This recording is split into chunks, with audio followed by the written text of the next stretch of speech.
Greetings, YouTube. I want you to imagine that a brand new game has hit the market. It's the video game that everybody's been waiting to play. You know what it's like. We all lived through the hype up that was right before Skyrim. Deserved hype. Skyrim's a really cool game. But imagine this new game comes out. And one of the features this game presents you with is that when you create a new character, the difficulty level that you get is random. So you could be on hard, normal, or easy, and until that character dies for good, and you recreate a new character, that difficulty level doesn't change. That could present some interesting concepts to the player, now couldn't it? Now, you get points to spend, and as you accrue more in the game, you can allocate them in different places, but when you start, you'll have fewer of them, and you may not always have the best stats. They're not going to be put necessarily where you are, and you're stuck with the stats you've got.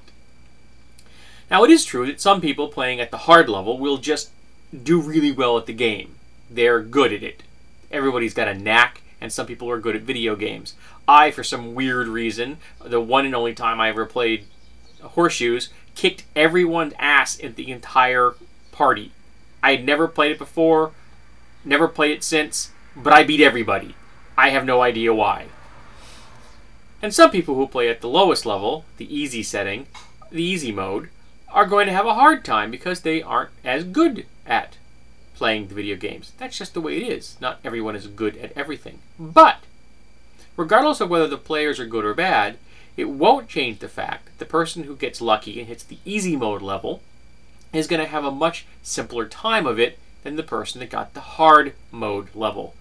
Can't deny that. It's just the way the game is structured.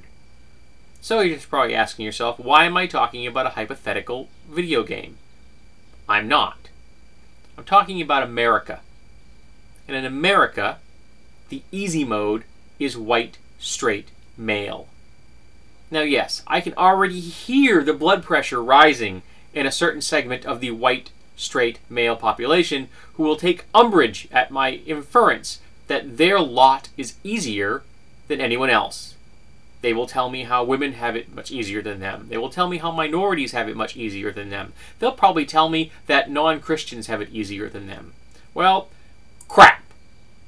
White, straight males have life in the easy mode. Now, does that mean that white, straight males don't sometimes have tough breaks in life? Nope. I mentioned that. Some people aren't good at playing the game. Some people just have unlucky breaks. That's what happens. And does it mean that white, straight males aren't sometimes discriminated against? Nope, it doesn't. But, by and large, if you are a white, straight male in America, you have a much easier time of it than if you are anything else. For example, in America right now, there aren't any politicians attempting to strip away your right to access birth control, reproductive rights.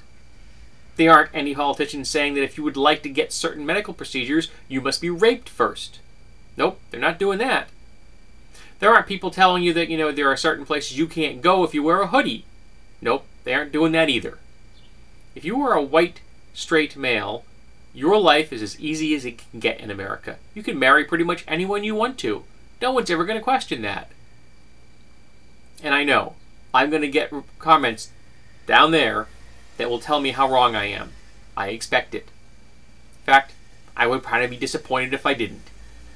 It's kind of like the returns of the Swallows to Capistrano.